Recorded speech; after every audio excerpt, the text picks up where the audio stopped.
and for a very short time, Speaker of the House of Representatives. Ladies and gentlemen, please a round of applause for Right Honorable Emeka Ihedioha in the studio. You're welcome, sir. You're welcome. You're welcome. Thank you very much. Yes, we are excited to have you in the studio. You know, when you say Chairman House Committee on Marine Transportation, you know, sometimes lay people will wonder because we hear too much about marine spirits in Nigeria. I'm sure it does not involve one of those. Certainly not. Recently, the chairman of the People's Democratic Party, Uche Secondos, apologized on behalf of the party. So now that he has apologized, why should we give the PDP a second chance? Why should we look in the direction of Atiku Abubakar and the PDP come 2019? Thank you very much. Thank you, Nigerians. Fundamentally, great. It was great in the first instance, and it shows the strength of a man, the strength of a party, the strength of character. For you to understand that you made a mistake at some point in time, and for you to own up, to say, look, gentlemen, you know what? We're sorry that because of our mistakes, we gave opportunity for a government that is obviously incompetent and for people who have no capacity to drive the nation forward to take over the reins of affairs. I think that was the context. And so I salute the courage, the integrity, the statesmanship of President Secondus and indeed the People's Democratic Party. We'll take a quick break. When we come back, we'll look into some of these steps because I'm sure some people want to know in concrete terms, how do we move from here? Don't go anywhere. It's still the other news and we'll be right back.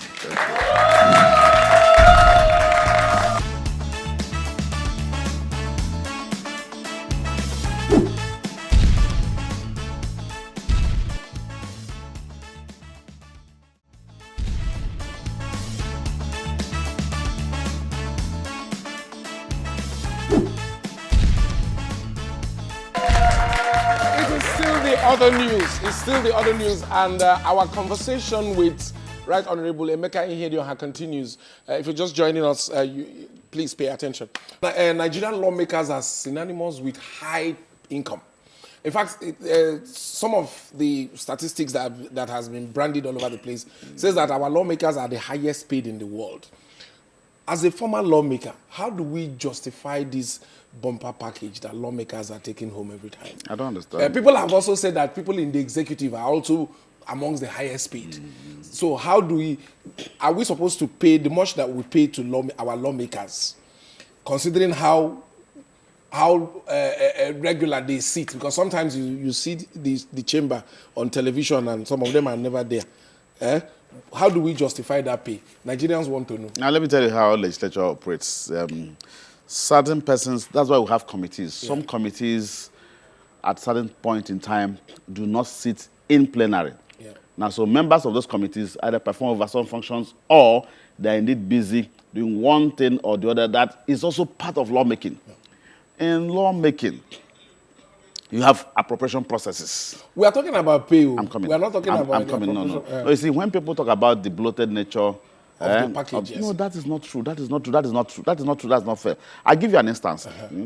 The entire budget, all through the period I was in the National Assembly, of the legislative arm of government, the entire legislature, which includes the National Assembly Services Commission with a large pool of staff, which includes staff of the Senate, staff of the House of Reps, which includes the National Institute of Legislative Studies, the entire budget of the National Assembly, all had never exceeded 150 billion. In fact, at some point it was brought down to 120 billion, 130 billion. That is everything.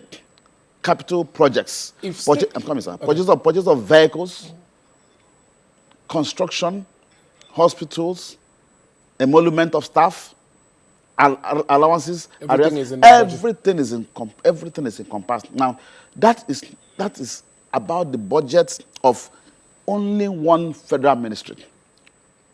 That is lower than the budget of the presidency.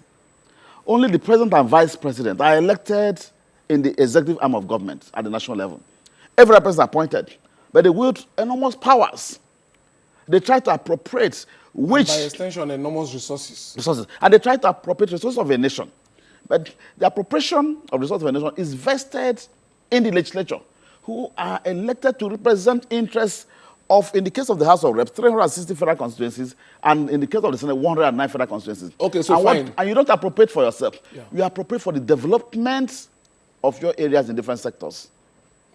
Now, okay, so fine. If we are saying that, if the executive is saying, or the people are saying that the National Assembly members... No, it's blackmail that we do not need. Okay, it's blackmail. Yes. No, so yes, in a country where the government is struggling and debating to pay minimum wage, can we not have maximum wage for people at that level? I have no problem with that. That's like put a cap. Why don't you begin to canvass that?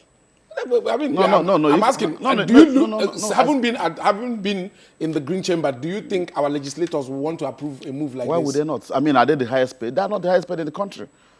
I don't want you to bother. I don't want to bother to tell you to find out how much the allowances or how much they spend to drink in the presidency. But you know, when Atiku Abubakar become president of Nigeria, we have discussed at the level of the PDP that we shall bring down the cost of running governance in the country. Okay, that's some good news. Now, we have always had incidents of people walking into whether the Green Chamber or the Red Chamber or any of the chambers and walk away with the mace. Now, with the security that we have in place at the National Assembly and the security that is budgeted for, because I understand even governors, everybody has security vote. We don't know if they give security vote to the National Assembly. Why is it so easy for people to always walk in and carry our mace? The only time I remember that mace was stolen in the House, in the National Assembly, was when the government of today tried to foist an impossible and illegitimate leadership on the Senate. And so some persons who are still parading themselves as lawmakers, representing constituencies, were sponsored by the APC administration to go and cause mayhem in their thinking that they could forcefully take away the president of the Senate and his deputy, who were elected legitimately. And that failed. When the PDP was in government, there was no day there was a missing mace. I want to tell you, you know that never happened. So it beats... There was a time, I think it was Okey that ran away with his own mace. It beats my imagination. Yeah. It beats my imagination that a government with security all over it, because if I understand the architecture of the National Assembly, I will not understand how somebody can beat in, enter the chambers, or a group of people enter the chambers, make away with the mace, and the police said they couldn't find the mace. It discovered. So how did you do all that? I mean, that should have called for the immediate sack of the Inspector General of Police. And indeed, the Sergeant at Arms and all their staff, obviously it was a security breach. And we know it's politics. It couldn't have happened under PDP, and it won't happen under PDP. So this is one of the several failures of the APC administration. Thank you very much, sir, for making time to be on the show. We appreciate it. Ladies and gentlemen,